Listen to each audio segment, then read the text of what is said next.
Bien, entonces digamos que no alcanzo quizás a ver a todos los que alcen la mano o pidan la palabra, así que pueden hablar de una, ¿listo? No hay lío. Hoy vamos a hablar de ética o bioética en ingeniería, algunos casos y al final una manera como de distinguir los niveles de moral y algunos principios bioéticos. Listo, finalmente terminamos con la tarea que les propongo o que les voy a proponer. Este era un tema que estaba pendiente, pero me parece que ya es un momento, digamos, ustedes ya han visto varias clases de ingeniería, de biomédica, así que ya tienen como muchas nociones, además del proyecto, de lo que está sucediendo en Colombia, muchas nociones del comportamiento de un ingeniero o de un profesional en lo que nosotros hacemos. Así que, bueno, vamos a hablar de 8 casos. Vamos a hablar de la privacidad del genoma, vamos a hablar de ataques cibernéticos al sistema de salud, un caso en Inglaterra. Vamos a hablar de biohacking, vamos a hablar de cuerpos mejorados, inequidad biológica, poblaciones muy ancianas, la longevidad. Vamos a hablar de bioterrorismo, tecnosexualidad. Serían como 8 casos que la idea es que ustedes vayan viendo cuál es el que más les gusta. Al final vamos a hacer una tarea en parejas. Así que si ustedes van cuadrando así por WhatsApp, como hagámonos juntos, sería bueno que fueran hablando y como que también vayan comunicándose como este sí, este no. Y al final, pues, charlamos. Vamos a hablar también de ética y moral, lo que les había comentado. Algunos principios bioéticos y finalmente la tarea. Bueno, ustedes ya, algunos han tratado el tema, algunos ya han escuchado o han leído sobre el tema, sobre la privacidad del genoma. El código genético de cada uno de nosotros contiene pues información muy sensible sobre lo que somos, sobre cuáles son las enfermedades congénitas que tenemos, sobre alergias, sobre nuestros ancestros, se puede determinar si nuestros padres son o no nuestros padres, características físicas de color de ojos, ¿cierto? De estatura quizás. Esa información está en el contenido genético de cada uno de nosotros. Surgen preguntas como cómo guardamos, procesamos y manipulamos esta información, ¿cierto? Si hay una empresa que se encarga de hacer este análisis genético, ellos guardan esa información con nuestra información personal. ¿Ellos cómo hacen para guardarla? ¿Cómo la procesan? ¿Qué tantas medidas de seguridad tienen para que eso no sea usado, digamos, para lo que quieran? Ustedes vieron una película que salió hace poco. Hay una serie que se llama The One en Netflix. No, profe. No, es una serie de una compañía que se encarga de hacer match entre chat.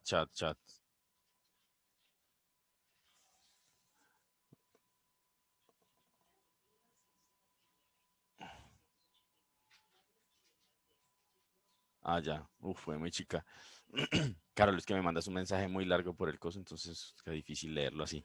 El, ok, entonces, la película o la serie trata sobre una compañía o unos estudiantes de doctorado, bueno, o doctores ya que están haciendo investigación genética y se dan cuenta que utilizando el código genético de una persona se puede hacer match con el código genético de otra persona e identifican entonces cuáles son las parejas ideales y encuentran parejas ideales y montan una compañía alrededor de, digamos, de ese proceso. ¿Cuál es lo grave ahí? Es que para poder validar la teoría, ellos se encargan de robar información genética de un compañero de cuarto que ellos tienen, de una información que tiene una farmacéutica. Entonces, roban la información del código genético, un poco de genomas que tenían de personas, y a partir de ese robo es que montan la compañía. ¿Ok? Entonces, ya, pues ahí ya para y se ha puesto el resto de la serie, pues que es toda dramática. Hay una versión francesa de esa serie, si no estoy mal. Se ¿Ah, sí? llama Osmosis y creo que es como lo mismo, pero europeo. Ok. Entonces, digamos que pues eso está ahí ya, ¿cierto? Ya hay compañías que nos determinan como qué porcentaje de neandertal tenemos, de dónde vienen nuestros ancestros, de qué partes del planeta. Entonces, digamos que ya hay compañías que tienen información sobre nosotros. ¿Cómo ellos hacen para guardar esa información para que no caiga en manos que no debería? ¿O cómo procesan la información? ¿Bajo qué personas? ¿Cómo alejamos esa información de quienes puedan sacar provecho? Por ejemplo, las aseguradoras podrían sacar provecho de esa información si conocen que tenemos enfermedades congénitas y que tenemos una gran probabilidad de morir de cáncer o de alguna enfermedad congénita, ¿cierto? Y nos pueden cobrar mucho más dependiendo de cómo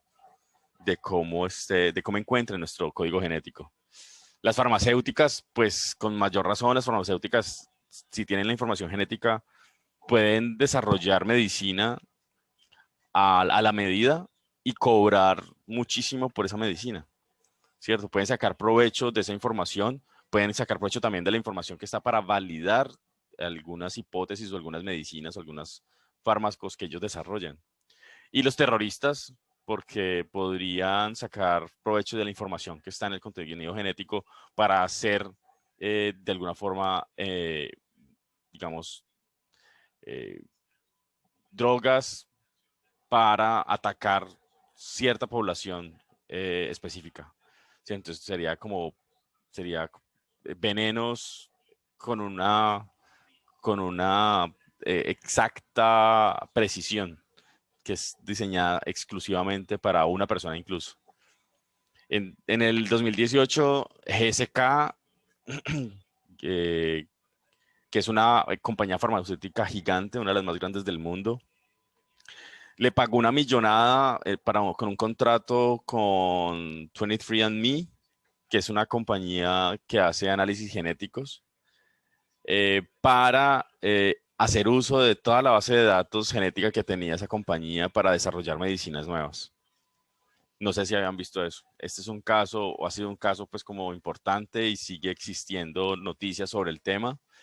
Ahorita en julio del 2020 desarrollaron GSK y 23andMe, desarrollaron la primera prueba para terapia contra el cáncer. Entonces uno dice, ok, está muy bien, ¿cierto? GSK compra esta compañía o compra la información de esta compañía, trabajan juntos, desarrollan medicina a la medida, terapia contra el cáncer, terapia contra otras enfermedades congénitas. ¿Hasta dónde llega entonces el poder que tiene esa farmacéutica para desarrollar esta medicina y cómo esta medicina va a llegar a las personas que tienen cáncer de ese tipo? ¿Cierto? Muy bien. ¿Qué opinan ustedes? ¿Lo ven bien? ¿Lo ven mal? ¿Qué repercusiones podría tener una empresa como GSK para, pues, con una información tan sensible de miles, millones de personas del mundo?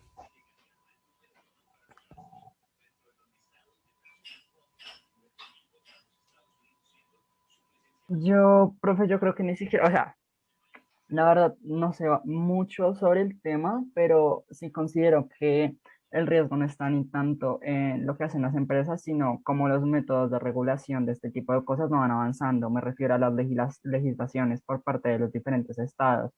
Entonces yo siento que al final este tipo de discusiones sí son súper académicas, pero nunca se llevan a un campo real en el que se pueda como proponer cosas que impacten en realidad, como la regulación, los efectos de esto, el consentimiento de las personas y así. Ok, entonces Manuel plantea como con una debida legislación, digamos que ya se podría resolver el asunto de hasta dónde llegan las posibilidades o los compromisos y los desarrollos de estas compañías. Sí, más o menos. Ok, ¿esa legislación consideras que debería ser nacional o una legislación internacional? Pues inicialmente, pues yo creo que la discusión se podría llevar de forma internacional, pero pues siempre es soberanía de cada estado tomar la decisión, ¿no? Entonces, pues lo que pasa en muchos casos, se discuten cosas en asambleas de la ONU esto, pero pues cada estado es independiente de hacer lo que pues, considere mejor. Muy bien. Ok. ¿Alguien apoya esa idea? Digamos, con una adecuada legislación, se podría, como lo que sucedió con las terapias, no sé si ustedes se dieron cuenta, ¿cierto? Que como que desarrollaron unos bebés en China que son inmunes a una enfermedad, al SIDA, si no estoy mal. Profe, pero creo que eso fue Eso como fue con súper CRISPR. bajo la mesa, o sea, eso Eso fue, fue re No fue ilegal, legal, eso o fue sea, re bueno, ilegal. legal, fue eso, ilegal. sí, o sea, eso fue como súper debajo de la mesa. Eso fue porque quiso hacerlo. Sí, y el Y, tipo está en la cárcel, ¿no? ajá, y fue el papá Ajá. de las niñas el que le pidió el favor a él de que por favor hiciera eso porque creo que él era el portador del virus. Ujú. Entonces él le dijo como que, o sea, pues, no sé, literal le entregó a sus hijas para que hiciera eso. Muy bien. Eh, Bien, ¿y están a favor o en contra de que haya digamos, esa cantidad de información genética en manos de farmacéuticas? Ya que comentaron. Pues pienso yo, profesor, ya por medio de las redes y todo eso, tienen todo tipo de información de una u otra manera, ya sea personal, cuentas bancarias, lo uno, lo otro. Y muchos pasamos de ser perseguidos por eso, porque muchos obvian de leer de algunas aplicaciones o todo eso, sus términos y políticas, de qué información personal van a usar de nosotros y cuáles no.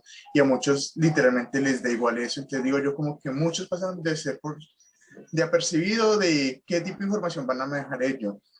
De que si estoy a favor o en contra, pues yo realmente diría que sí. O sea, pues porque pienso yo que, o sea, seguirnos negando como que estamos avanzando cada día más y vamos a quedarnos con lo tradicional, yo creo que nos va a retrasar y va como que limitar las posibilidades que vamos a tener para el desarrollo en un futuro. Por ejemplo, volviendo y retomando el caso de las bebés que nacieron con la inmunidad de la enfermedad, o sea, éticamente, bajo la vista médica y científica, eso no era legal, o sea, no es muy bien visto, porque siguen siendo un poco vanguardistas en lo que, tanto en sus políticas, en su ética y todo eso, y o sea, creo yo que no se atreven a cambiar a su abrir un mirado más hacia el futuro. Entonces digo yo, si eso hubiera sido algo legal, hoy en día sería una total innovación, porque se estaría curando técnicamente una enfermedad para la vez que están haciendo, pero o sea, entre una de las tantas razones es porque para el mundo de las empresas farmacéuticas y todo eso, en parte por la construcción de las drogas contra el VIH y todo eso, en parte no les beneficia porque no van a tener a quienes tratar, no van a tener a quienes técnicamente curar y todo eso.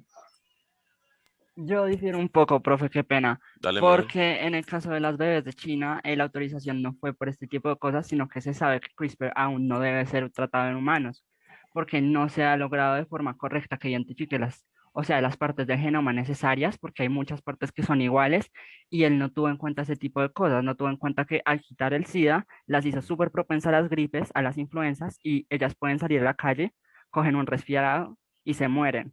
Entonces, no creo que sea tan así. Si la comunidad científica internacional pone unos estándares en cuanto a las pruebas en seres humanos, es por una razón académica en cierta parte. Claro, pueden haber implicaciones de empresas multinacionales de por medio, pero no se puede obviar el hecho de que tiene que haber mucha investigación previa para llegar a pues, implementar muchas cosas, muchas nuevas herramientas en personas.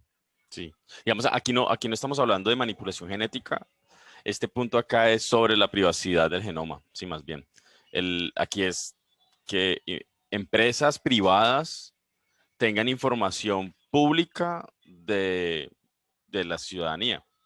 Y esa información no es cuentas bancarias, no es información de passwords, es la información genética que tenemos. O sea, es algo mucho más íntimo y mucho más preciado, creo yo, porque tienen información para bien, pero también para hacer embarradas, ¿sí? Entonces, pueden cometer abusos eh, aprovechando la información que tienen sobre el código genético de una población. Bueno, dejémosla ahí y queda como el asunto pendiente y ustedes si quieren entonces desarrollar este tema de las compañías que tienen información genética y las compañías farmacéuticas, las aseguradoras, por ejemplo, no hablaron de las aseguradoras, de si pueden utilizar la información genética para cobrar más o menos por un seguro de vida o por un seguro de algún tipo. También, si ustedes quieren desarrollar este tema, hablen con su compañero y lo desarrollan. ¿Les parece? El siguiente tema es sobre ataques cibernéticos al sistema de salud, ciberataques. Les cuento que el 12 de mayo del 2017 ocurrió uno de los peores ataques cibernéticos en la historia con un ransomware llamado WannaCry.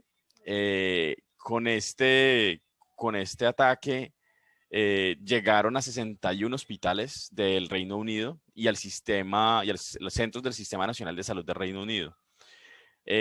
Apagó los hospitales, incluyendo pues toda la instrumentación médica, los desconectó de internet y borró un pocotón de archivos. Aparecía un letrero como el que está aquí a la derecha, que, que dice que los archivos han sido encriptados, que para poder liberar los archivos tenían que hacer una donación o un pago durante un tiempo determinado, que si no pagaban en ese tiempo, entonces se incrementaba el pago y así sucesivamente hasta que si ya daba un tiempo determinado y nada que pagaban, borraban los archivos y, y nada, digamos que se perdía todo el historial clínico y médico del sistema de salud en el Reino Unido. ¿Cómo consideran ustedes que entonces protegemos nuestra información? ¿Cómo, digamos que lo que surge acá es que los sistemas de salud, imagínense en Colombia, los sistemas de salud son completamente frágiles, precisamente porque no es uno de los puntos que más cuidan de sus sistemas? ¿Cómo evitamos que nuestros dispositivos biomédicos sean atacados en caso de que nosotros estemos desarrollando instrumentos biomédicos conectados a Internet, por ejemplo, como lo que ustedes están haciendo en sus proyectos?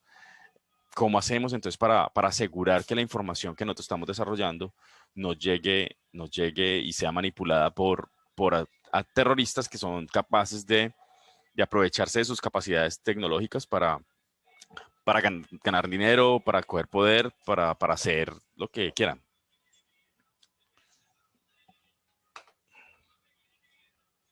Incluía, aceptaban Bitcoin, ¿no? Mira.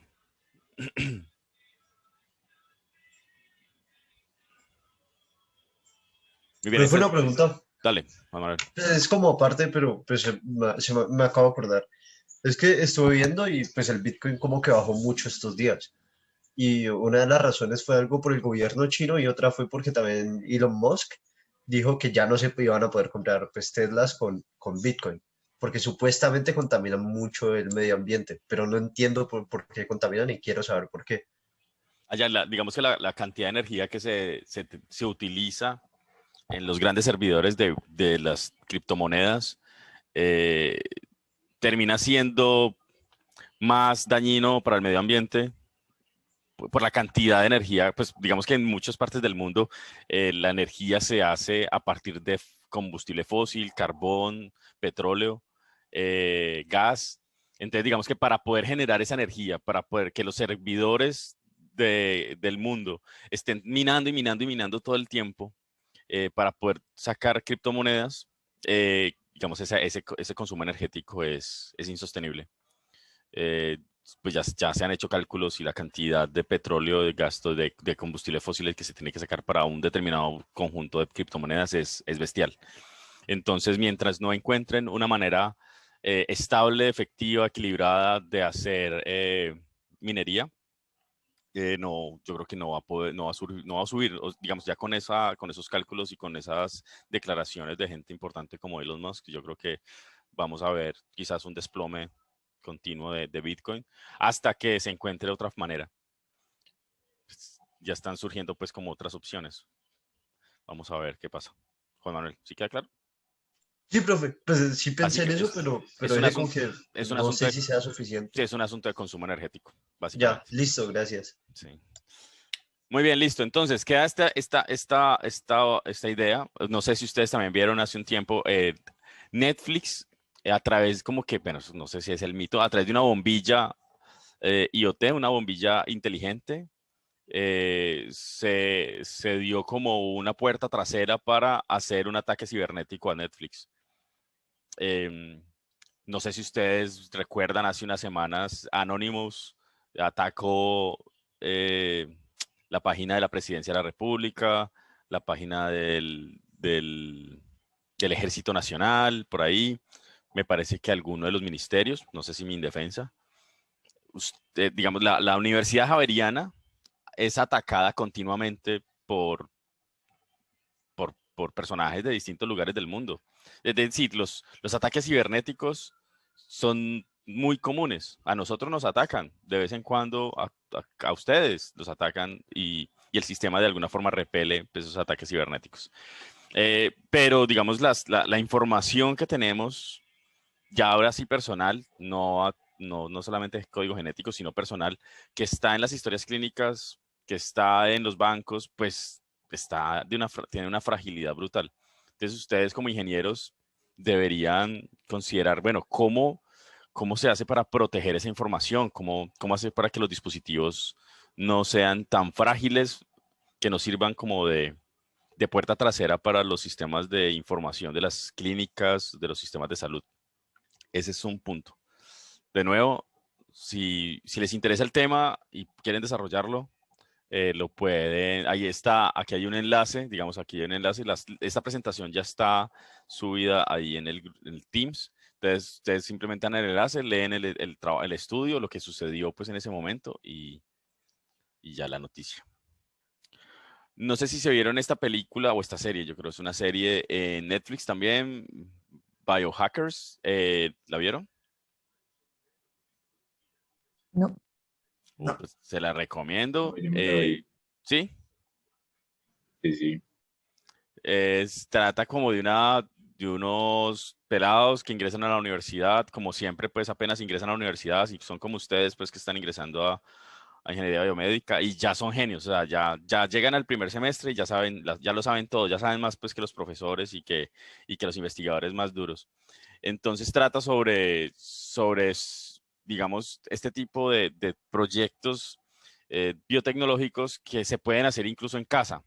Entonces aparecen, por ejemplo, mosquitos eh, que, de alguna forma pueden ser manipulados genéticamente para que hagan cosas no tan chéveres, como inocular un virus que puede matar a un grupo de personas. Entonces lo utilizan para hacer como terrorismo en un tren, pero también muestran cositas así que pues como de un ratón que brilla porque le ponen un gen de una cosa y eso lo hacen directamente en las casas. Eh, digamos que ya, digamos, muestra una cantidad como de desarrollos que en ese momento se pueden hacer en el garaje de la casa, lo que se llama como soluciones de garaje. Pero digamos que también hay mucha fantasía, pero digamos es interesante cómo alrededor del tema se plantean como cuestionamientos bioéticos. Les recomiendo que la vean. Soluciones de garaje, biología do it yourself, como si usted tiene estos elementos, puede comprar elementos por Amazon, por Mercado Libre, y ustedes pueden mismos hacer sus cosas como, como las cuestiones electrónicas, que uno compra dispositivos electrónicos y demás. Biología sintética, cada vez son más las personas entonces que acceden a esas fronteras porque hay mucha información en YouTube, hay mucha información en la red para experimentar con seres vivos, incluso humanos. Entonces, ustedes que están como en esta línea, es importante que reconozcan los límites.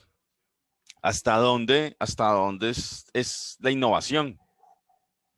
Y ya hasta dónde también hay una experimentación absurda cuando se manipulan animales, plantas o incluso se manipulan personas, ¿cierto? Hay por ahí también, por ejemplo, hay un do-it-yourself, algo como que lo que a usted le interesa de alguno de los proyectos que está midiendo continuamente la glucosa en la sangre y digamos, un contenido de insulina que se desprende controladamente.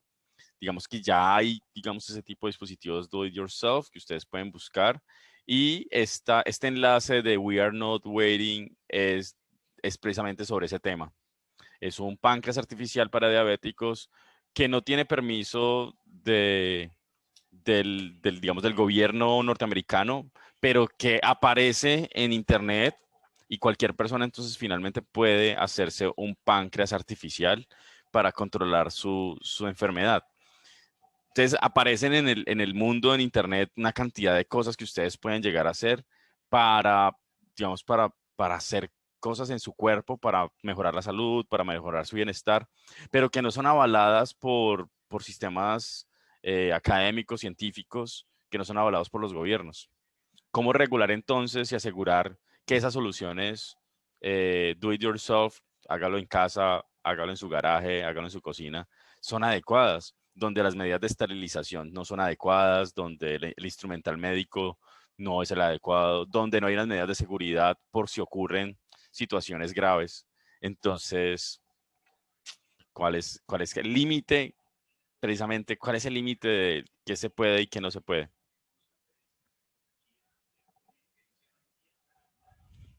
¿Ustedes qué creen?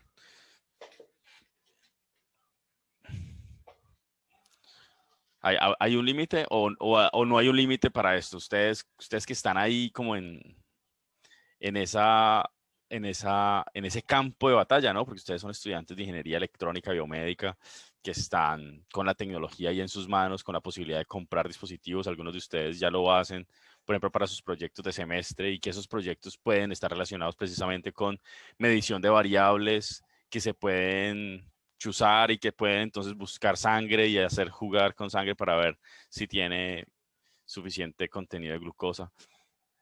¿Qué consideran ustedes que hay un límite para esto? ¿Hasta dónde se puede entonces jugar con este tipo de dispositivos?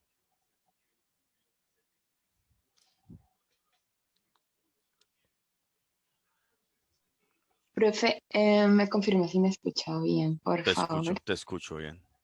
Ok, bueno, yo creo que, bueno, este lo entendí pues un poco más, los anteriores, no sé, fueron como un poco más generalizados, pero siento que en este sí hay no sé, una idea de bioética un poco más explícita, porque pues si tenemos en cuenta que pues uno de los principios fundamentales de la bioética es, digamos, no dañar a la especie humana y pues teniendo en cuenta que existen límites, bueno, yo personalmente creo que sí existen límites, y esos límites no sé, permear sobre la base de tener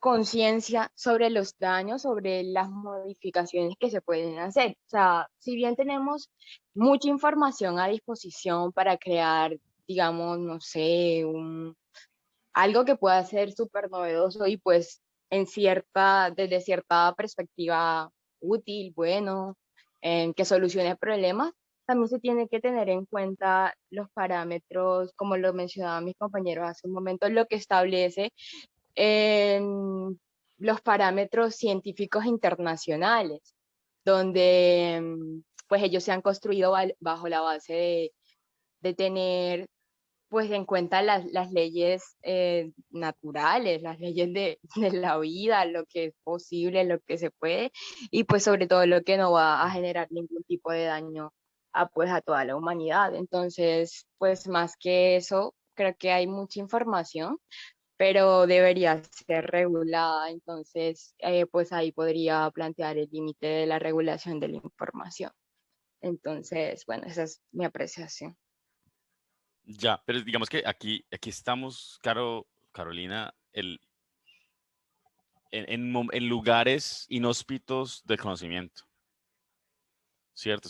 Nosotros en este momento, con la inteligencia artificial, ¿cierto? Con la robótica, con el machine learning, deep learning y todas esas líneas, con la genoma, con la biología artificial, estamos tocando áreas inhóspitas para la regulación incluso científica. Es decir, hay temas que ni idea, hay temas que la humanidad ni idea. Por ejemplo, con la manipulación de dispositivos para sacar información del cerebro, ¿cierto? Por ejemplo, ahora con Neuralink. Eh, entonces, hay tantos espacios vacíos, pero la tecnología ha avanzado a pasos agigantados y nosotros en un celular tenemos una capacidad de cómputo altísima, en un computador de escritorio también. Entonces, digamos, las personas en sus casas, sin pedirle permiso a nadie, puede estar probando cosas que nunca antes en la historia de la humanidad se habían probado. Sí. Aquí sí podríamos hablar de CRISPR, ¿cierto? Porque digamos que CRISPR, casi que una persona con un laboratorio casero podría hacer manipulación genética y podría hacer combinaciones y cruces que nadie sabe qué puede suceder, que nadie sabe, nadie tiene claro. Entonces, claro, hay unas limitaciones, hay unos límites definidos por la comunidad internacional, pero individualmente se puede hacer una gran cantidad. Y muchas personas dicen, esto es por el bien del conocimiento de la humanidad. Eh, ¿Cómo se regula eso? ¿Cómo hacemos para que los ingenieros eh, y los biólogos y los científicos que están en sus casas con posibilidades de hacer eso, pues no lo hagan, ¿cierto? Como la señora esta de la serie, de esta Biohackers, tiene un laboratorio brutal en su sótano, porque tiene el recurso económico para hacerlo. Sí, otro tipo por allá tiene otro por allá como en un tren de un carrusel y lo hacen, ¿cierto? Y existirán muchísimos así. ¿Cómo regulamos eso? ¿Qué debe haber en los principios éticos y morales de los ingenieros biólogos como ustedes para que eso no suceda, ¿cierto? O que suceda de una manera regulada, para que definamos entre todos cuáles son esos límites? Yo creo que esa es la discusión, es cómo nos regulamos. Ahorita vamos a hablar sobre, bueno, hasta dónde llega nuestra ética y nuestra moral, o cómo se define o podemos entender un poco ese asunto. De nuevo, si les interesa este tema, hablen con su compañero y, y lo plantean.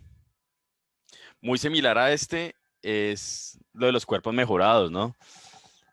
Pues tenemos la tecnología para nosotros volvernos más fuertes, volvernos más rápidos, volvernos más sensibles, por ejemplo, a la luz infrarroja y ultravioleta, tener exoesqueletos, circuitos integrados que están en nuestro cuerpo para hacer distintos tipos de cosas, o tener sensores hiperespectrales como ese señor que ustedes ven ahí, Neil Harbison, que tiene conectada una cámara que ve en otro rango espectral, que ve como imágenes térmicas y está directamente conectada al cerebro. Entonces, ¿será que estamos pensando en desarrollar o tenemos la posibilidad de desarrollar como nuevos humanos, como una nueva humanidad?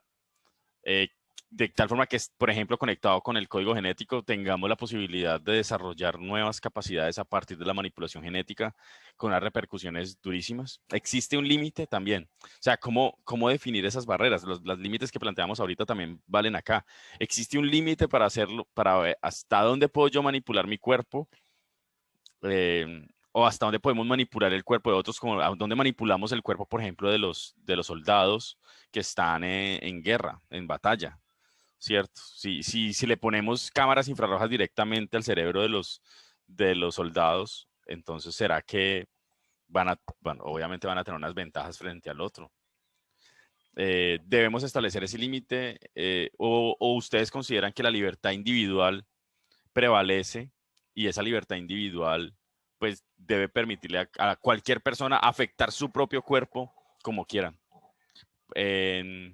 En estos enlaces que están acá, pueden revisar como estos casos de estos señores que se tienen implantados chips y cámaras. Y en este de Nuevos Humanos es un caso de una señora que se puso un imán en el dedo y con ese imán atraía cosas hacia distintos tipos y tenía una nueva sensación, era capaz de sentir, ese imán la hacía capaz de sentir campos magnéticos de discos duros, campos magnéticos del televisor y cosas así. Entonces, como cosas pequeñas que podemos hacer incluso nos pueden dar otro tipo de sentidos, de sensaciones, y eso ¿cómo lo ven ustedes? ¿Eso es bueno, eso es malo? ¿Les parece interesante? Definitivamente deberíamos apagar esto y decir, no, tampoco, no lleguemos hasta esos límites? ¿Ustedes quisieran ser más fuertes, más rápidos, más sensibles o tener nuevos Créeme, sentidos? Carol. Pues, bueno, pues aquí pues para el punto de vista, ¿no? Yo creo que si una persona lo necesita, por ejemplo, en la imagen pues, de abajito, Ujú, bueno, el señor no tiene una mano, listo, una prótesis, ¿cierto? ujú. Pero yo creo que el límite está en cosas que en realidad no necesitamos y yo creo que eso nos quitaría como esa humanidad. Yo siento que los humanos somos débiles, o sea, por naturaleza. Y frente a otras cosas, el ambiente y todo eso, o sea, hay como que quitarnos eso por mero, no sé cómo decirlo, sería como, no sé, arrebatar una parte de nosotros y de todo lo que hemos sido. Y, por ejemplo, yo creo que son cosas como súper innecesarias y que propician causas que, pues, ajá, como lo de los soldados, o sea, ¿para qué hacer soldados más fuertes? ¿Para tener más guerras? Y en el caso de que ¿cómo se llama? La decisión fuera individual en mejorar o no algo, digamos que en este grupo el 70% decidieran hacerse mejoras y el 30% no. Yo creo que más adelante eso causaría el resto de problemas y no se jerarquizaría la población o algo así, porque pues por obvias razones habrían ya una persona como un dominante en cuanto a los otros, por ejemplo, y sí, o sea, yo creo que pasaría eso de nuevo y yo creo que son épocas por las que ya hemos pasado Ujú. y que se siguen viendo actualmente de diferentes maneras, pero siento que eso retrasaría todo el proceso, no sé. Entonces yo creo que es como que el límite está en, por ejemplo, cuando se hacen mejoras para mejorar, para la salud, ¿me entiendes? O sea, por ejemplo, la persona, como le digo, las prótesis, listo, sí. Eh, no sé, cosas que puedan, o sea, los virus y esas cosas, pero no como que, por ejemplo, el man de la cámara infrarroja, o sea, what the fuck, Es un ¿para qué asunto, es? no, no, porque también puede ser una propuesta artística, ¿cierto? Como es casi que una, digamos, luego con el posmodernismo llegan como estos tipos de propuestas estéticas que, que lo que hace es revertir lo natural, ¿sí? O que como que hay un estado natural de las cosas, pero precisamente los artistas lo que dicen es, no, es que ese estado natural de las cosas que también estás planteando no existe realmente. Es decir, si nosotros somos seres débiles por naturaleza, pues entonces tenemos la posibilidad de ser fuertes, ¿cierto? Si nosotros vemos en un espectro visible, pues ¿qué dice que no podamos ver en otro espectro? ¿Cierto? Que no, si nosotros no podemos correr más rápido que un caballo, pues ¿qué dice que no? Y tenemos carros además. O sea, tenemos otro tipo de artefactos que no nos los ponemos en el cuerpo, pero que nos hacen mover mucho más rápido, que nos hacen mover, que nos hacen volar, que... Entonces digamos que ahí llega como, bueno, si realmente hemos utilizado la tecnología para superar esas limitaciones físicas, pues pongámoslas con la tecnología que existe sobre nuestro cuerpo y podamos entonces aprovechar eso. Hay un asunto ahí también como de división de clases, de quién tiene la posibilidad de acceder a esa tecnología y quién no, que eso lo vamos a hablar más adelante. Ajá, y yo creo que ahí está el máximo problema, o sea, en que no todas las personas estarían dispuestas a hacerlo o tendrían los medios para hacerlo, entonces como que, De fum, acuerdo. fum. Como esa película Elysium, ahorita también hablamos de Elysium. ¿De vieron Elysium? La que es con Matt Damon, el que hizo de Jason Bourne, en la que hay como un anillo en el cielo, que es donde vive la gente de estrato 1000, que tiene Ah, todas las sí, sí, sí. posibilidades de salud, y la gente que vive en la Tierra que está en el mundo. Ajá, sí, Es buenísima. una distopía social, pues, brutal, que también refleja más o menos lo que estamos en este momento, ¿cierto? Quiénes pueden acceder y quiénes no a un sistema de salud adecuado, quiénes pueden acceder a mejoras en su cuerpo, tener un corazón mucho más poderoso que evitando un problema congénito, o un páncreas, o un hígado, o unas piernas, ¿cierto? ¿Quién puede acceder a eso? Quienes tengan la posibilidad. Quienes no tengan la posibilidad ni siquiera se plantean esto. Muy bien, de nuevo, tómenlo, anótenlo, cuerpos mejorados para que lo discutan con su compañero.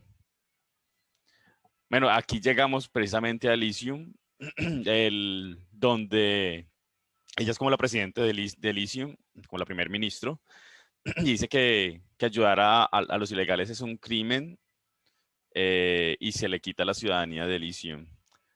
Eh, la inequidad biológica. Entonces, nuestro sistema de salud, lo que hablamos, nuestro sistema de salud es desigual, costoso e ineficiente. Quien tiene la capacidad de pagar por un mejor servicio lo hace.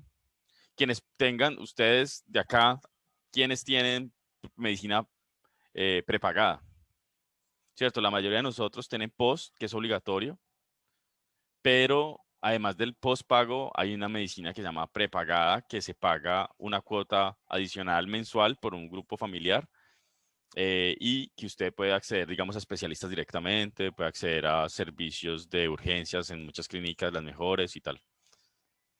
¿Ustedes tienen? ¿O ni saben? Yo no tengo ni idea, No, profe. yo no tengo, o sea, solo mis papás tienen prepagada, pero es porque yo nunca voy al médico. Entonces nos parece un gasto innecesario en este momento. Ok.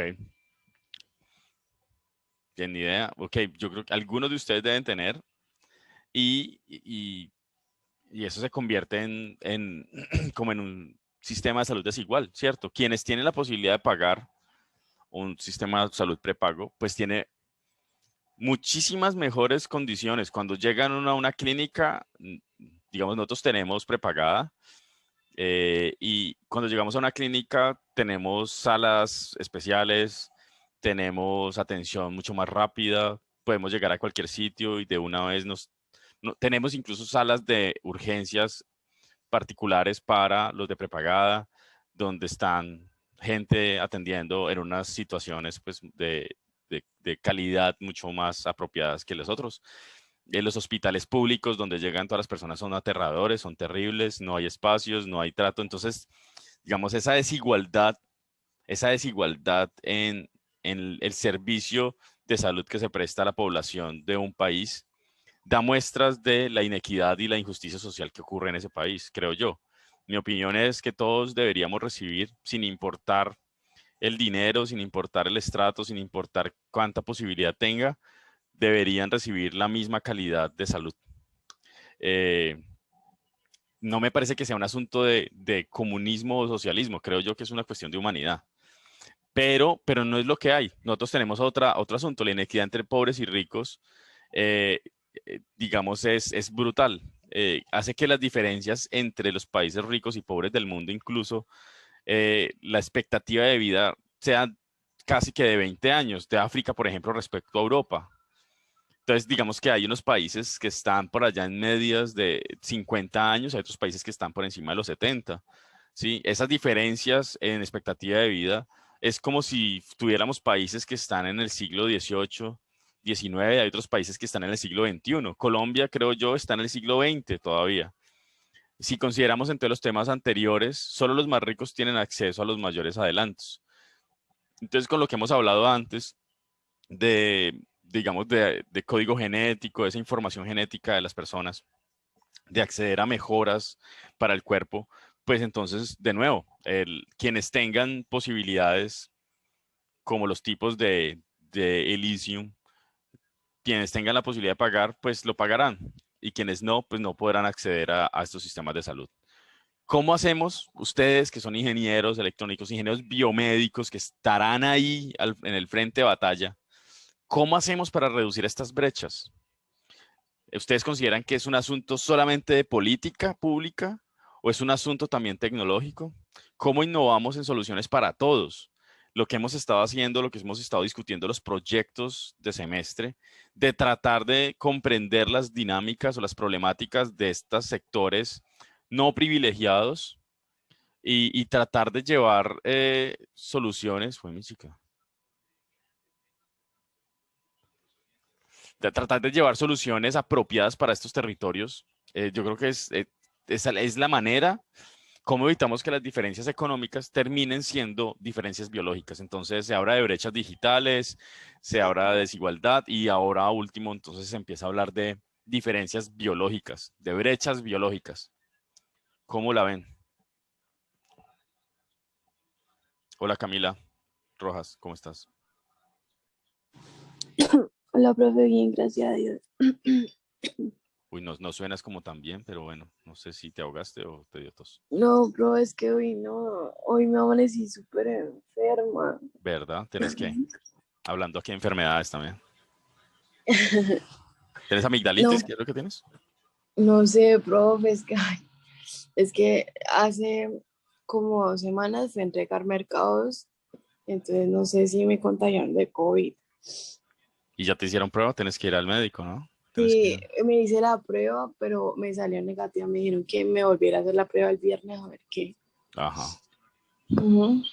Bueno, esperemos que no sea, y si es, pues que no sea tan grave, que no te lleve por allá como a malucas. Bueno, en fin, ¿qué opinan entonces del asunto de la inequidad biológica? ¿Consideran que esto es muy exagerado, es muy de ciencia ficción o es una realidad? Profe, ¿me escucha, cierto? Sí, te escucho. Pues yo siento que, o sea, no es para nada como algo de ciencia ficción, porque incluso mucho se ha hablado ahorita último de esta como la brecha digital, la brecha tecnológica, Ujú. y pues, o sea, es algo que incluso pues en nuestro país, o sea, hay gente que tiene acceso, no sé, a los últimos televisores, a los últimos celulares, cosas así por ese estilo, mientras hay gente que ni siquiera tiene, qué sé yo, acceso a internet o incluso acceso a electricidad. Ujú. Entonces, no me parece que sea como algo así, algo como re de película, porque no, literalmente es como algo que se vive en realidad. Y sí, pues respecto a la pregunta de que, o sea, como de que si una cosa es las diferencias económicas implican o pueden implicar diferencias biológicas, pues yo siento que sí, porque precisamente, o sea, lo mismo que dice usted, entre más se avanza, o sea, como que el avance que está teniendo el mundo no garantiza como nuevas oportunidades para la gente que pues históricamente pues vive en situaciones de pobreza o en situaciones pues más desiguales en comparación a otros. Entonces como que el mundo está avanzando, pero eso no está ayudando a que estas personas como que pues tengan como, o sea, puedan como tener acceso al menos a las cosas básicas. Entonces cada día la brecha va creciendo más, porque entonces sí estamos mejorando tecnológicamente, pero ¿para quiénes? O sea, estamos mejorando solamente para la gente que puede pagar esas cosas, no para todo el mundo. Entonces siento que sí o sí, a pesar de que la tecnología está avanzando como en muchos aspectos distintos, no avanza para todos, avanza solamente para quienes pueden pagarlo. De acuerdo. Vivian, levantaste la mano. Pues la verdad yo pienso igual que mi compañera. Realmente esto no es algo que nosotros lo miremos solamente en las películas, de hecho hasta la mayoría lo vivimos todos los días. Y es que, por ejemplo, en países como Colombia, que a pesar de que no son tan, pues digámoslo así, tan avanzados tecnológicamente, realmente aquí se ve cómo hay esas diferencias entre clases sociales, entre capacidades económicas, en donde siempre los que tienen recursos van a ser los que van a acceder a mejores servicios, a mejores alimentos, mejores cosas en general. O sea, ellos van a tener la capacidad económica para que puedan acceder a muchos beneficios. Cosa que, por ejemplo, una persona de estrato 1 o estrato 2 no va a poder hacer eso porque la capacidad económica de ella pues no va a dar para hacerse una prótesis biomédica en caso de que se le ampute un brazo. O sea, esas son cosas que realmente generan diferencias en la sociedad y que yo pues de mi parte pienso que realmente van a seguir haciéndose cada vez más grandes, ¿sí? Tenaz.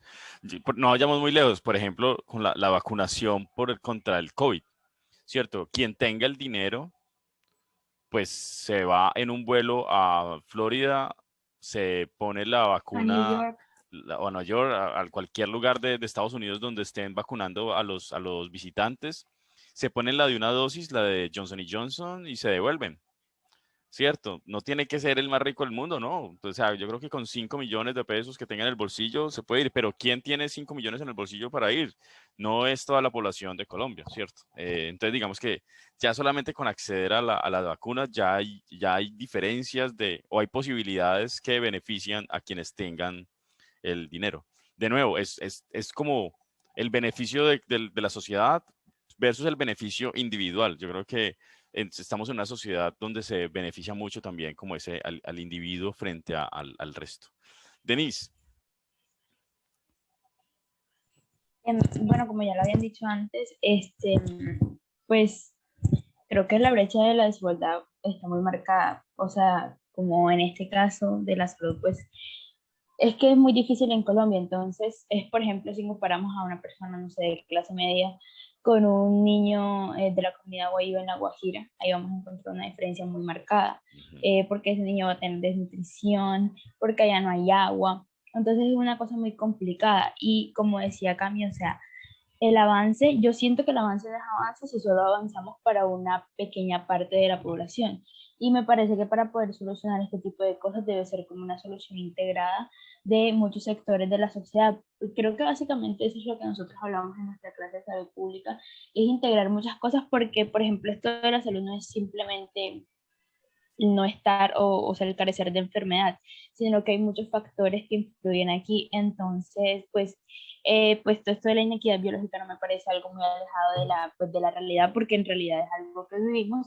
Entonces, me parece que para poder solucionarlo es como que todo eso en lo que nosotros queremos avanzar y todo eso en lo que nosotros queremos como, no sé, como investigar, hay como que extenderlo a toda la población y no como concentrarlo en una pequeña parte. Ya hay que ver es cómo también la normatividad colombiana no favorece eso, Denise. O sea, porque y con la nueva norma que iban a montar, con la reforma de la salud, se iba a empeorar esto, porque ahí sí que accede al servicio de salud quien tenga la posibilidad de pagarlo. Ahí sí es más difícil.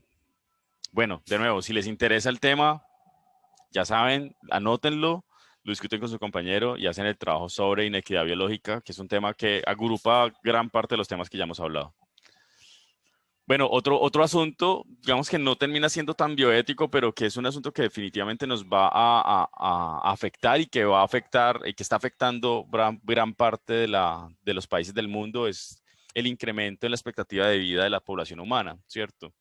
Con los desarrollos en biología, medicina, ingeniería, posiblemente los humanos podrán vivir más allá de los 150 años en un tiempo.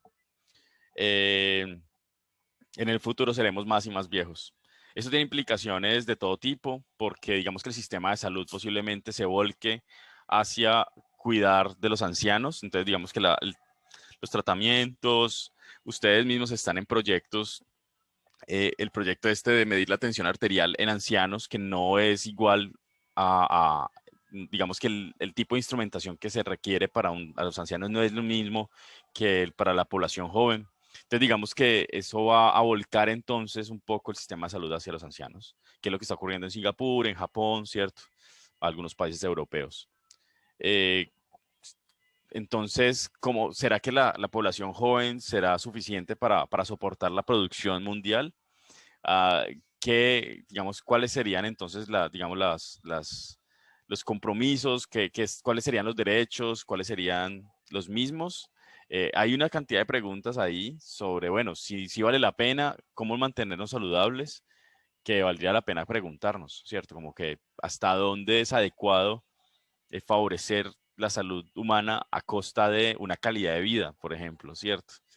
Hay personas que están más a favor de déjenme morir tranquilamente y no me conecten a aparatos, prefiero tener una mejor calidad de vida, pero a poco tiempo que prolongar mi vida con unas condiciones completamente aterradoras e inhumanas. Entonces, aquí también hay un asunto, la salud para qué, vivir tanto para qué, cuál es el sentido de vivir tanto, también como sociedad. Esto es un asunto entonces como que genera como múltiples preguntas.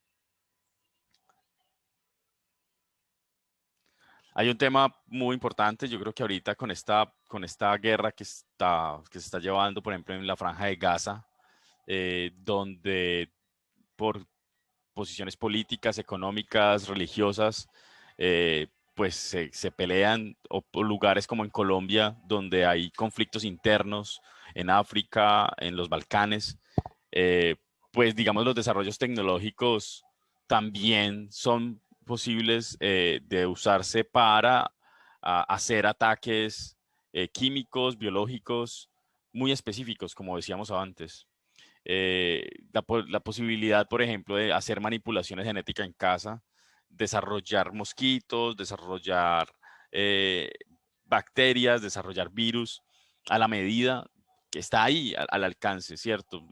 algunos todavía consideran que el COVID-19 es un virus desarrollado en laboratorio, a pesar de que se ha demostrado que no, pero digamos está ahí presente como la posibilidad de que hay laboratorios en lugares del mundo que están desarrollando enfermedades para que sirvan como armas biológicas, químicas, en determinado momento. Entonces, que esa información puede salir de ahí, pues, puede ser hackeada, y puede caer en malas manos.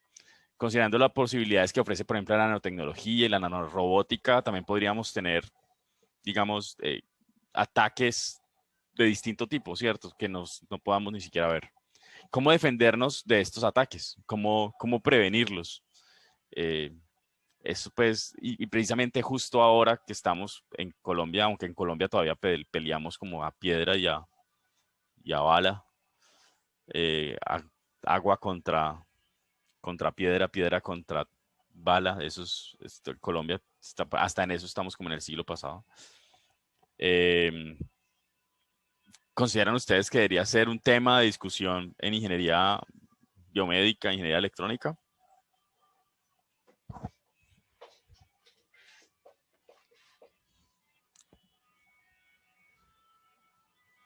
Yo creo que sí, profe. Pues, hemos visto como a través de la historia que casi todos los inventos tecnológicos como los centran siempre en la guerra. Desarrollo de energía nuclear, pues todo el tema de lo nuclear lo centraron en bombas, lo centraron siempre para hacer daños. Entonces, no sería raro que avanzando como a la biotecnología lo aplicaran también para cosas, pues, para armas bélicas y pues probablemente como que, pues si lo hacen así, sea lo haga un estado, lo haga un país que sea como legal, entre comillas, pues van a estar otros que van a querer como tener como defensas para ello, pues tener como las mismas capacidades y puede que no se usen bien.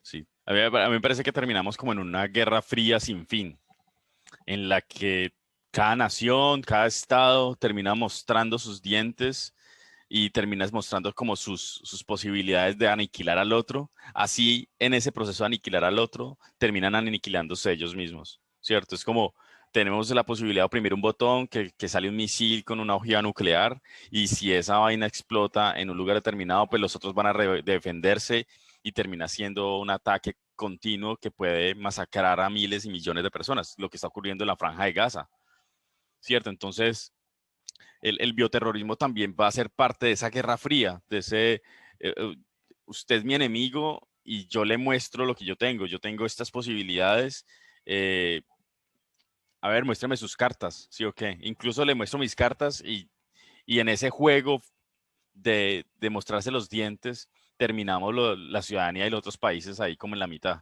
y terminamos viviendo en un estado continuo de terror. A mí me parece que ese estado de terror permite muchas cosas. Es que yo creo que está de alguna forma pensado para que los estados se permitan cosas, para que puedan hacer cosas y mantener este caos y esta vida que de alguna forma tenemos. Bueno, ahí queda entonces. Sí, profe, es más, o sea, ahora que él decía lo de los estados, yo recuerdo muy bien que por allá en 2018, si no estoy mal, hubo un caso en el que muchas personas murieron ahogadas en Siria por gas de cloro y Bashar al-Assad dijo que habían sido como ISIS y eso, pero en realidad como que luego se comprobó que fue como el mismo estado el que utilizaba estas armas para reprimir a su población y pues concuerdo en que eso, o sea, puede traer muchas consecuencias por parte y parte. Aterrador, aterrador. No, es que yo no sé, no sé, yo no me imagino donde en Colombia tuviéramos ese tipo de cosas. En Colombia tenemos minas antipersona hechizas, en Colombia pues tenemos armas poco no convencionales, convencionales. De parte y parte el Estado utiliza armas de fuego contra la población civil o utiliza armas de disuasión que pueden hacer, por ejemplo, explotarle el ojo a la persona. Pero yo todavía no he visto noticias, yo no sé si ustedes han visto noticias de utilizar armas químicas o biológicas en este conflicto interno que nosotros tenemos. Profe, creo que, o sea, no sé, creo que técnicamente no contaría como un arma biológica, Ujú. pero no me acuerdo, hace unos días mostraron que, no me acuerdo en qué ciudad de Colombia, ni Ibagué, creo, Ujú. recogieron como esas, o sea, como los tubos en los que sale el gas lacrimógeno, o sea, Sí, como esos que son como unos tubos mm, metálicos y sí, estaban vencidos. Y ajá. esas cosas vencidas causan convulsiones y una médica Ujú. dijo que se habían reportado como muchos casos de convulsiones, por ejemplo, en Siloé y en esa ciudad allá. Entonces, que probablemente había sido por el uso de gases lacrimógenos que estaban vencidos. Como arma Entonces, química, pues no sé si entonces. cuenta, pero, ajá, sí, pues prácticamente. Terrible. Profe, o sea, el gas lacrimógeno de por sí, o sea, así no esté vencido, no cuenta como un arma química. ¿Un arma de disuasión química? Sí, claro, yo creo que sí. De hecho, Sí. creo que ni siquiera se puede usar en las guerras. Por el Tratado de Ginebra, creo, Ajá. está prohibida en las guerras porque es arma biológica, pero sí lo usan como en las calles. Con nosotros mismos. Es que me parece, no, no lo entiendo. Realmente yo no entiendo lo que está pasando en Colombia. O sea, a mí me, o sea, logro medio dilucidar lo que sucede, pero hay una cantidad de asuntos internos oscuros que son imposibles de comprender. Bueno, en fin, es que me parece tenaz. Lo que escucho es brutal. Sí, pero todavía no hemos escuchado de que hayan, que utilicen Antrax, cosas así, ¿cierto? Eso no, todavía no. Y no, y espero que no escuchemos de eso, porque ahí sí sería pues lo peor. Bueno, y un tema pues que se va para otro lado es algo que es la tecnosexualidad. Eh, pues ustedes de alguna forma conocen más, yo creo, que de este tema. Eh, digamos que ustedes ya viven en un mundo como mucho más interconectado, donde hay gran cantidad de formas de expresarse, hay cantidad de redes sociales, ¿cierto? Pues desde las normalitas, Instagram, TikTok, Facebook, hasta unas más complejas, ¿cierto? Que tenemos ahora, no sé, ¿cuáles parasitas? Eh, Parasitas entre personas, pues no sé, ahorita OnlyFans, por ejemplo, que está muy de moda.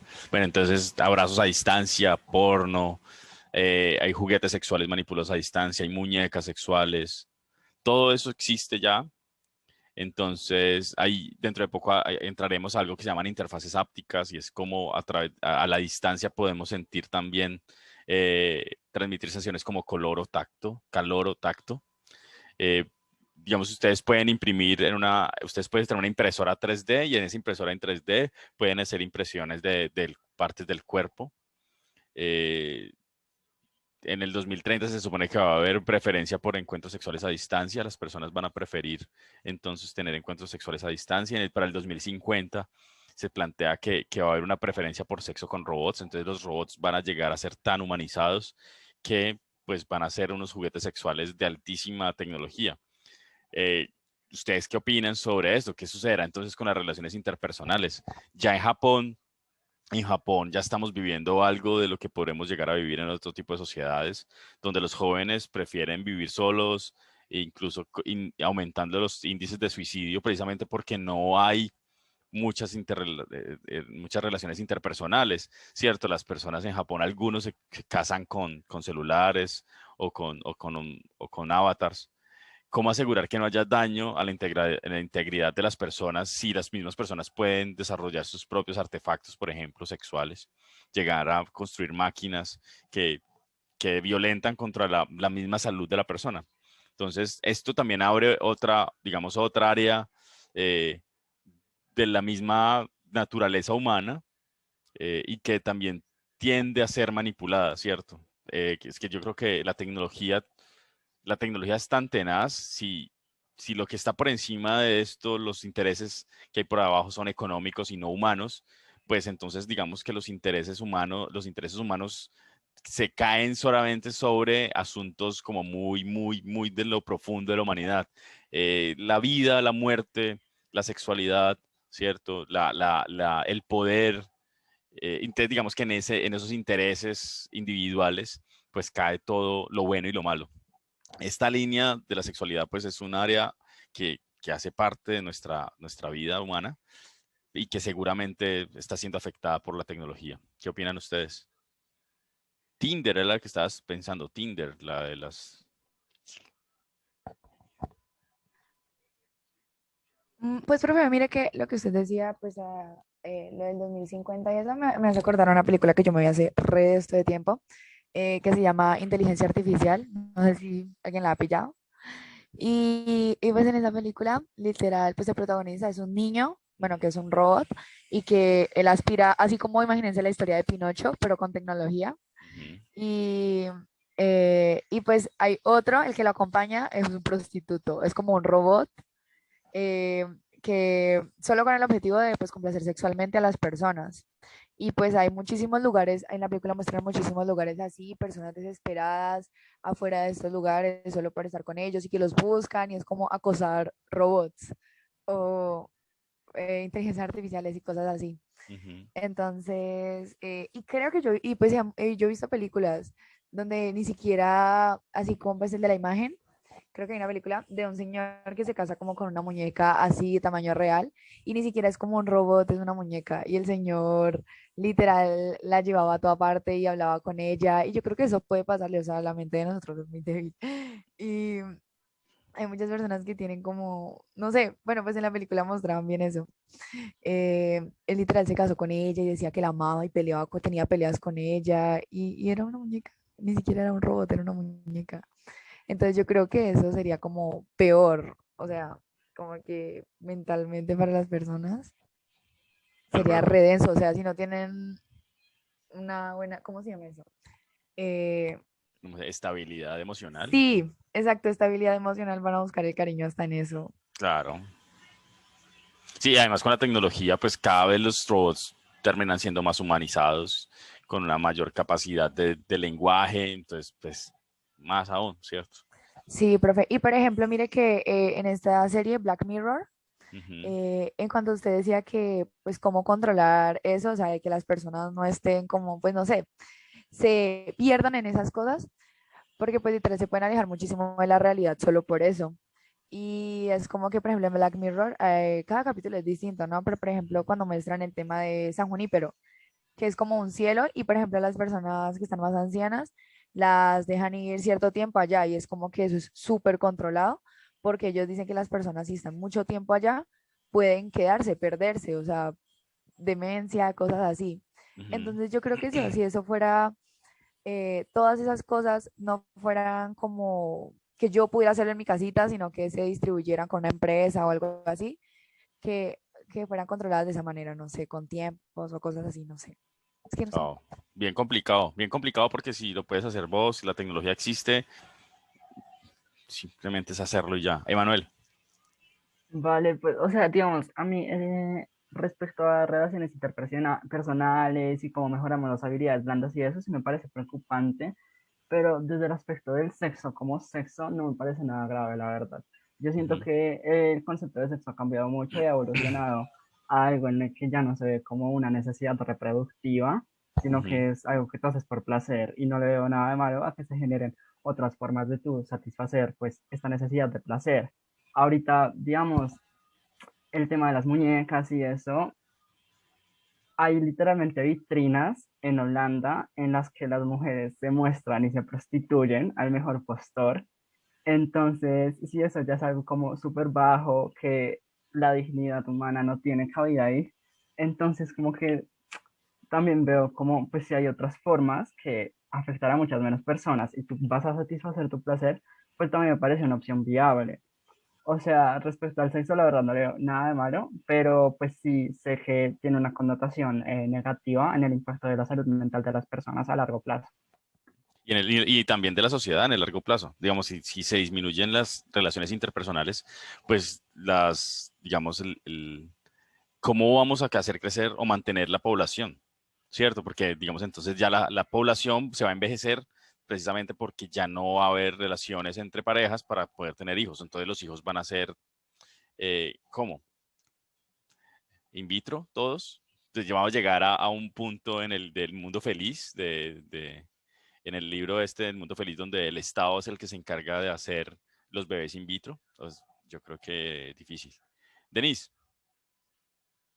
Bueno, yo también estoy, bueno, yo estoy bastante de acuerdo con lo que dice Manuel. O sea, siento que con las relaciones netamente sexuales, o sea, yo creo que cada quien decide cómo hacerlo y no sé qué cosas experimentar o no. Creo que me parece pues normal, ¿no? Ya que todo el mundo respeta cada cosa. Sin embargo, sí siento mucha preocupación por las relaciones interpersonales, porque, o sea, yo siento que ahora en pandemia, que pues que estuvimos así como en cuarentena y eso, y que todo fue como por el teléfono y eso, yo siento que mis habilidades sociales estuvieron por el piso y que cuando uno sale como que todo le da pena y o sea, y siento que es una cosa importante relacionarse con pues, con la gente, eso nos hace humanos.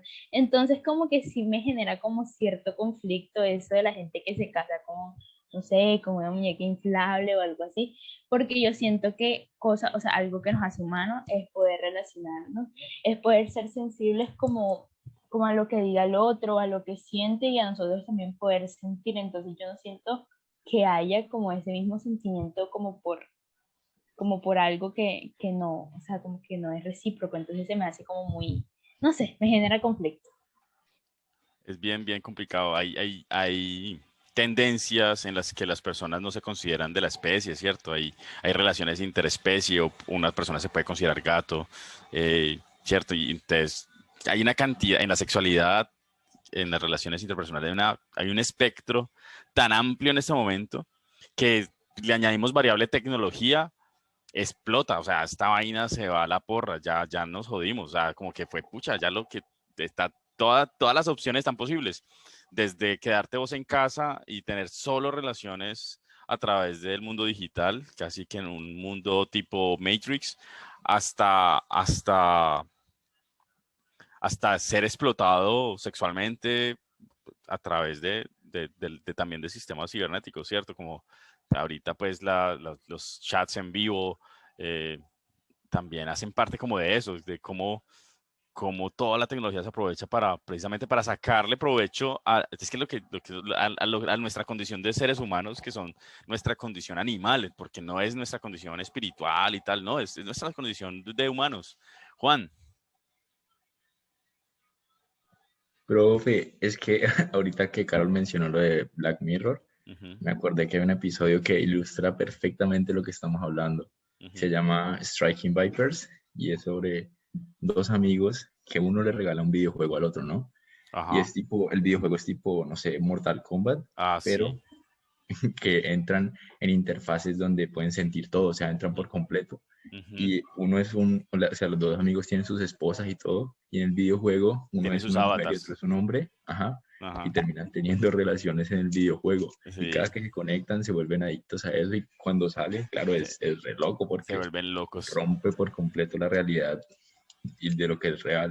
Ujú. Entonces, ese episodio sí literal ilustra lo que estamos hablando, de que, qué pasaría con las relaciones y pues la realidad de lo que se puede llegar en un videojuego o en lo virtual.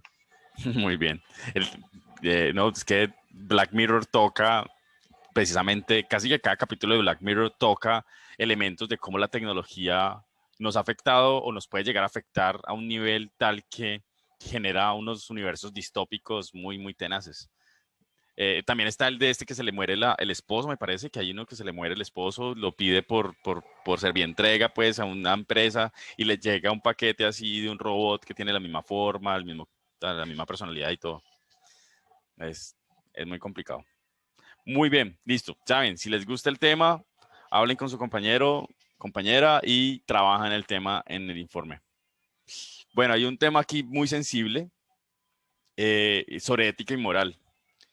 Eh, ¿Ustedes recuerdan lo que ha sucedido, lo que sucedió en Estados Unidos y que todavía se vive hoy sobre el racismo? Es un país, Estados Unidos es un país donde el racismo se vive a flor de piel. Quien ha estado en Estados Unidos, yo estuve en Carolina del Norte un tiempo y se siente esa tensión todavía racial en un lugar donde hubo esas batallas, esas guerras civiles, la guerra de secesión. eh, digamos que proviene también de una cultura digamos, del culto al hombre, sobre todo al hombre masculino, blanco, ¿cierto? Tipo Trump, algo que es como la imagen como de lo que debe ser en Estados Unidos. Y entonces hubo una época en que, digamos, había una exclusión muy fuerte. Ustedes pueden ver ahí, pues, como hay un bebedero de agua donde dice white only y el otro es colored only, y ahí están las niñas esperando y no pueden tocar el del white only. Y a la derecha, pues, está este man de color tomando de los bebederos de los blancos, siendo pues como disruptivo y siendo muy rebelde. Esto se vivía en los restaurantes, se vivía en los buses, en el transporte público, en cualquier situación. Eh, Esto lo vivimos en Colombia. En Colombia, de alguna forma, también hay un racismo. Lo vimos cuando el presidente de la República le dijo a los indígenas, vayan para su resguardo, ¿cierto? Lo vivimos en las fotografías, en las revistas de glamour, donde la señora blanca está rodeada de su servidumbre de color. La vemos en la televisión, ¿cierto? Lo vemos en muchos aspectos de nuestra cotidianidad que lo consideramos incluso natural.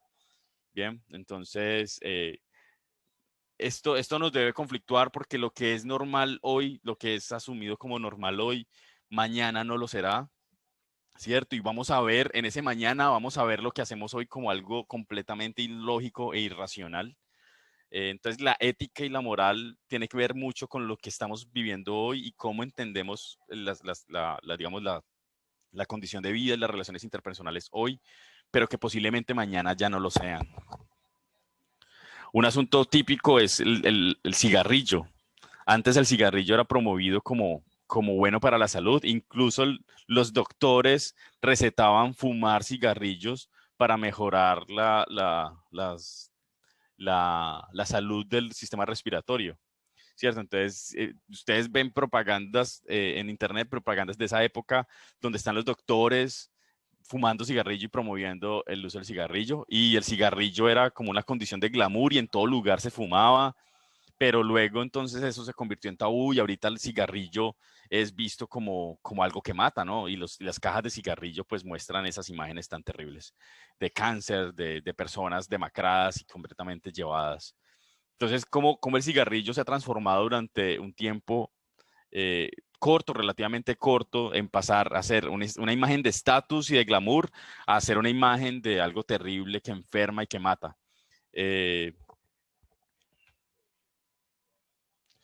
Algo que es cotidiano hoy es encontrar una carnicería en un supermercado y vemos, no sé, kilos y kilos de presas de carne de res, de cerdo, de aves, y compramos esa carne y posiblemente, digamos, obviamente esa carne fue tratada en unos lugares, en unos mataderos donde pues llegan cientos y cientos de reses, de cerdos y de aves y que los matan y los desprezan y los vuelven nada. Es cotidiano, es normal en este momento todavía, por ejemplo, en algunos lugares el toreo, ¿cierto? Entonces poner al hombre por encima del animal, ¿cierto? Como en un alarde de superioridad, porque es capaz de controlarlo a partir de la manipulación de sus propios instintos, incluso clavándole cuchillos encima para que sangre, para que se vuelva más débil, pero más furioso. Entonces, digamos que esa manipulación de la bestia, ser dominada por el hombre, pues es una visión retrógrada relativamente antigua que yo creo que en este momento termina siendo anacrónico.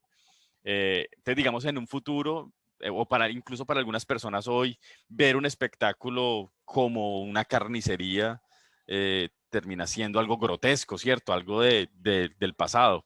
Ya en este momento, con la información nutricional que tenemos, con la información que tenemos, con el tipo de vida que tenemos, con el estilo de vida, ya no necesitamos esas cantidades de carne que se requerían antes. Las cantidades de grasa, de carbohidratos, pues ya no se requieren porque ya no tenemos un ejercicio físico tan agresivo como antes. Entonces, digamos que esto yo creo que también va a ser algo que va a cambiar como cuando la gente le gustaba el cigarrillo. Ahorita, entonces vamos a plantear, o les voy a plantear, esto es solo un modelo de los muchos que hay, de cómo comprender las etapas de la ética y la moral a partir de las etapas de Colbert. No sé si ustedes han escuchado de esto, pues digamos que son 3 etapas y hay una subdivisión en ellas. Y lo que quiero que vean es como en qué nivel quizás están ustedes, o en qué nivel está la sociedad, en qué nivel está el país, en qué momento, o relacionarlo también como con su cotidianidad. Entonces, digamos, el primer nivel se conoce como el nivel egocéntrico o preconvencional. Y está dividido en dos etapas. Uno es la heteronomía y el otro el individualismo. La heteronomía es la relación, digamos, las decisiones que tomo como individuo se basan en si hay un premio o un castigo. Y el individualismo es cuando las reglas de juego me favorecen o no me favorecen. Digamos que hay unas reglas de juego y bajo esas reglas jugamos.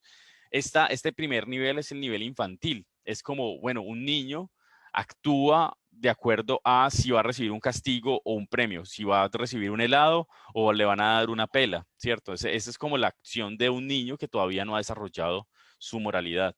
Y las reglas de juego, pues las reglas de juego están muy relacionadas con las reglas de un niño que ya empieza a relacionarse con otros niños y van a jugar lleva. Entonces definen unas reglas de juego y bajo esas reglas de juego se juegan, ¿sí? Entonces el deporte está como en ese nivel. Hay unas reglas de juego y hay un árbitro y esas reglas determinan el comportamiento en, por ejemplo, un partido de fútbol o un partido de básquetbol. Entonces, digamos que a nivel social, el premio castigo, por ejemplo, es, ok, tengo un semáforo que indica que en rojo no se pasa y en verde se pasa. Y digamos que a pesar de que hay una norma que dice no pasar en rojo, nos ponen una cámara para verificar si no nos pasamos en rojo, ¿cierto? Entonces es como, ojo, ya le dijimos, pasa en verde, para en rojo, pero si se pasa en rojo, hay una cámara que está vigilando y lo castiga, ¿cierto? Entonces no tenemos la capacidad de saber, de jugar con la regla de que yo paro en rojo, no. Mientras no me vean, me puedo pasar en rojo, ¿cierto? Entonces, ese comportamiento de tener cámaras de velocidad, cámaras de video que están revisando si estamos haciendo las cosas correctas, eso es un nivel, el nivel más bajo de moralidad, ¿listo? Según las etapas de Colbert.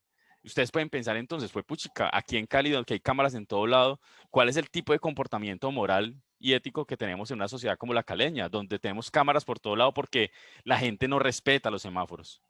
Y en términos de reglas de juego, donde lo que prima son los intereses, a nivel internacional están digamos, los acuerdos económicos de comercio exterior, digamos, esos acuerdos entre países terminan siendo individualistas porque lo que se busca es sacar provecho de esas reglas de juego de comercio internacional, incluso pasando por encima del otro. En el siguiente nivel, la siguiente etapa es de conformidad con el papel convencional y hay uno que es la expectativa interpersonal y el sistema social. Este nivel es un nivel de adolescente, es un nivel, piénsalo en términos de la adolescencia, ¿cierto? La adolescencia también como sociedad, ¿no? O la sociedad como adolescente. Quizás en este nivel, quizás están ustedes, ¿sí? Algunos de ustedes pueden estar en niveles previos o posteriores, digamos, eso no hay una edad o algo así, es simplemente una madurez moral frente a cómo yo me comporto con los otros. Entonces, el primer es la expectativa, es cómo yo me debo comportar para que el otro tenga una buena imagen de mí, ¿sí? Entonces se vive mucho en los jóvenes, se vive mucho, por ejemplo, en las barras, ¿cierto? Yo soy hincha del América y como hincha del América me pongo mi camiseta y hago parte de una comunidad, ¿cierto? O soy hincha del Cali o del Nacional, o del Junior o del Santa Fe o del Millonarios, digamos, hago parte de una comunidad y como hago parte de esa comunidad, debo comportarme como esa comunidad lo busca. E incluso pensando que el otro que no hace parte de mi comunidad es mi enemigo y debo atacarlo, ¿ok? Ese nivel de expectativa es un nivel básico también de moralidad y de comportamiento, muy de la adolescencia y preadolescencia. Luego está el sistema social en el que, digamos, hay una autoridad, hay un respeto a la autoridad. Entonces se defiende la institucionalidad por el hecho de que es la institucionalidad la que tiene la autoridad. También es muy militar y ahí tenemos sociedades, por ejemplo, que respetan con exceso a las figuras de autoridad, sobre todo paternales en esa sociedad. Por ejemplo, lo que significaba Trump en Estados Unidos o Putin en Rusia, ¿cierto? Son figuras de autoridad. Es Uribe en Colombia. Son personajes que desarrollan como un halo de Dios que tiene la posibilidad de hacer todo. Esa moralidad es una moralidad digamos, de sistema social, en el que nosotros respetamos esa autoridad. No por los principios ni siquiera, sino por la autoridad en sí. Es también muy relacionado, por ejemplo, con las personas, con la religión, ¿cierto? Entonces, respetamos al pastor, respetamos al sacerdote, respetamos al papa, no por lo que dicen, piensan o hacen, sino por lo que es. Es por una figura de autoridad, incluso irracional. Es un dejarse llevar por ese ídolo. Y el último nivel es el de grandes principios morales autónomos, es en el que ustedes desarrollan unos principios morales que están por encima incluso de esa autoridad, desafían la autoridad.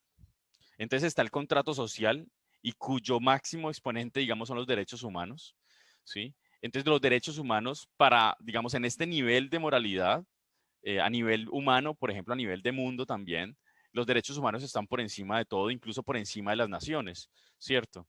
Entonces, por eso en Colombia pues, se pelea tanto por los derechos humanos, porque se supone que los derechos humanos deben estar por encima de eso. Entonces, digamos, en esta línea, pues, por ejemplo, en Chile se está luchando por esa nueva constitución y van a lograr entonces lograron construir una constituyente y digamos lo que se plantea es que si tenemos una nueva ley, esa ley es la que va a resolver, digamos, las dificultades de los humanos y las personas en esa sociedad. Entonces, ahora que planteaban, por ejemplo, ante la problemática de bioética, que digamos que la legalidad es la que resolvería el problema, digamos, ese sería como ese nivel de contrato social. O sea, si nosotros estamos de acuerdo en que va a haber una legalidad y esa legalidad la hacemos cumplir, los problemas interpersonales se resuelven y como sociedad.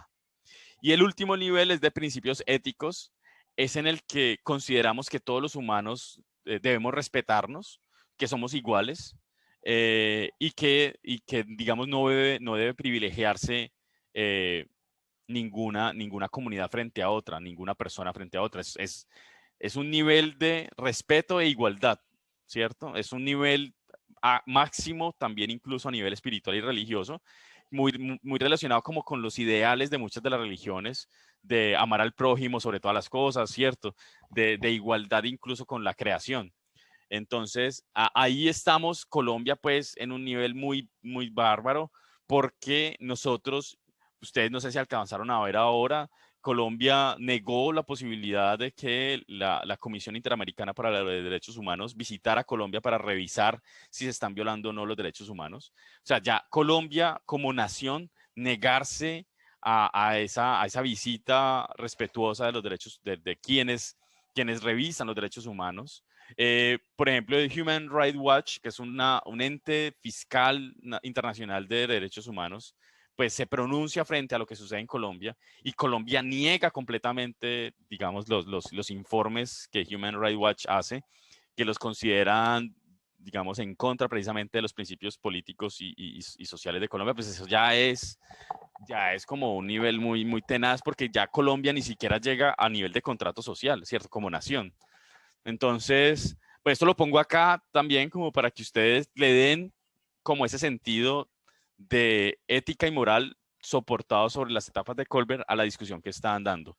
Ya no sé si se nos está acabando el tiempo, voy a pasar rapidito. Voy a plantear 4 principios bioéticos fundamentales, básicos para que ustedes den las discusiones. El primero es planteado por Hipócrates, entonces lo primero es no hacer daño.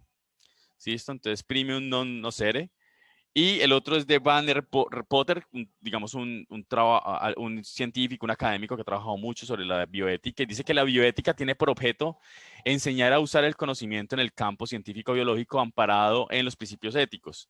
Dice entonces, digamos que la ética o la bioética no se aleja de la ética.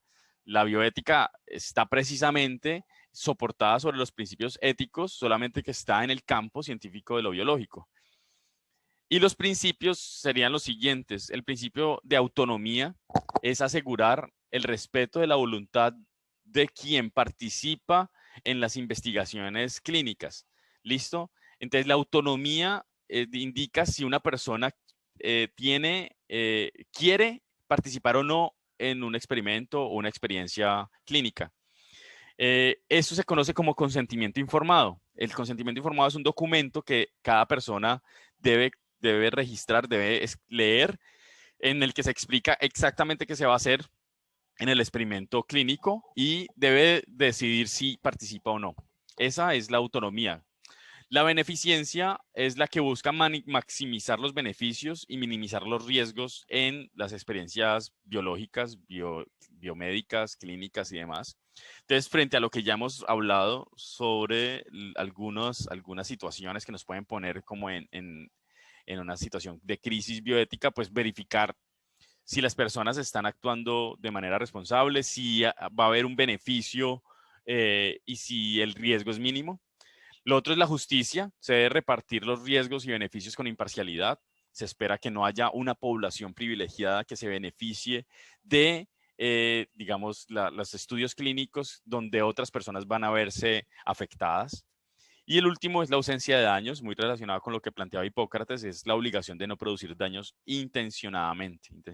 ¿Listo? Entonces, autonomía, las personas deciden si participan o no en esos estudios clínicos utilizando un consentimiento informado. Beneficencia es maximizar los beneficios, minimizar los riesgos. Justicia es que los riesgos y los beneficios deben repartirse con imparcialidad. Y la ausencia de daños es que no debemos producir daños intencionalmente. ¿Listo? Esos 4 principios con los cuales quisiera que analizaran digamos, o realicen el análisis de los casos que hemos visto antes. Bien, son las 10:47. Una pregunta o un par de preguntas sobre lo que hablamos de las etapas de Kohlberg, los principios bioéticos.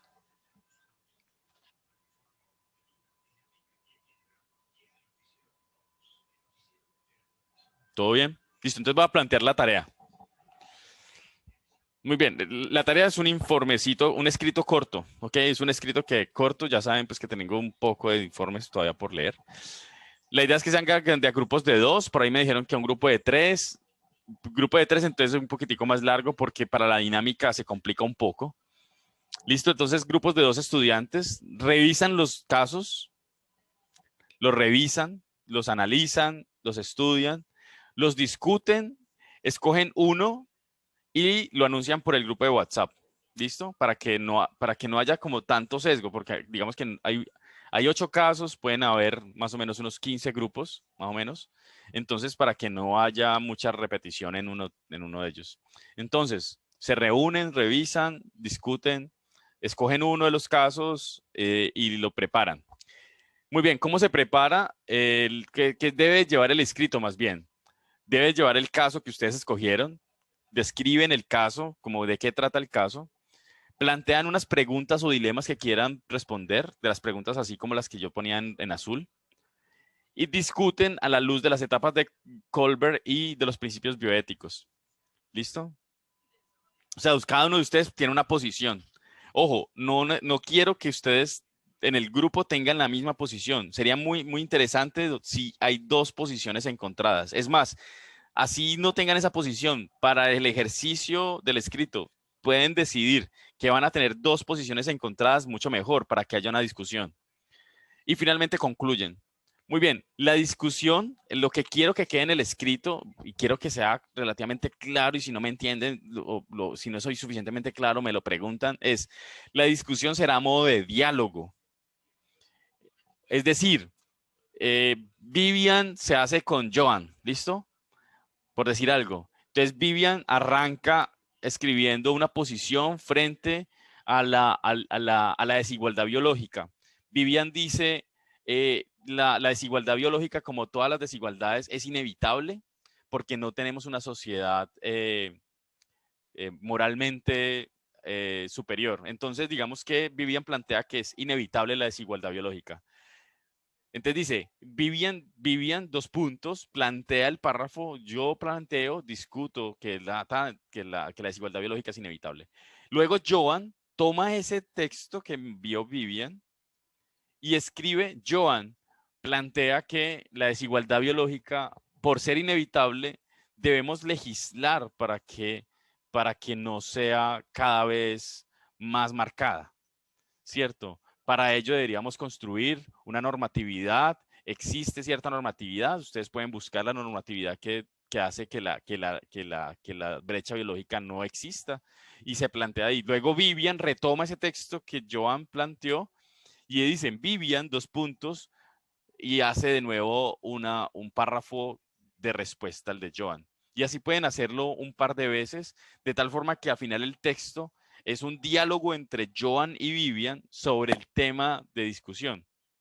Y finalmente, pues tratan de llegar a una conclusión y pueden escribir conclusión y pueden plantear lo que ustedes consideren, ¿sí?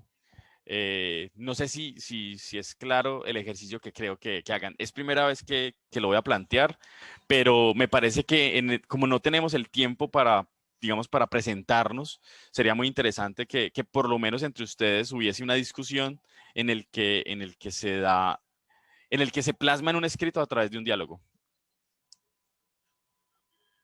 Profe, ¿para cuándo sería? No, la otra semana. La otra semana.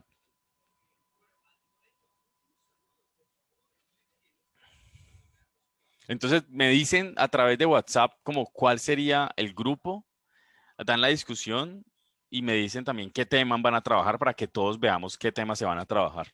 Traten de repartirse en los distintos temas, que no se privilegie uno sobre los otros, casi que inevitable, pero bueno. Listo. Profe, Dime, Vivian. o sea, ahí en la parte en donde dice que es como con la discusión, o sea, no, sino que con la misma estructura, digámoslo así, de lo de Kohlberg, o sea, en cada diálogo, o sea, no, pues en cada diálogo no, sino en cada, por ejemplo, en cada parte que yo tenga, o pues que yo de mi punto de vista tengo que aplicar esa estructura, o Podría en ser, todo el... podría ser, es como utilizar esos elementos, como para que no sea solo la opinión de ustedes y ya basada como en lo que ustedes han vivido, sino que haya como un soporte formal sobre la moral y la ética y los principios bioéticos. Como que haya un soporte sobre el cual ustedes opinar, porque pues si ustedes opinan en este momento, pues opinan sobre lo que ustedes han vivido y que leen y creen, ¿cierto? Entonces lo que quiero es que también, lo que quiero también es como que revisen, se informen y sobre esa información y esa revisión, pues ustedes hacen sus planteamientos más bien. ¿Sí?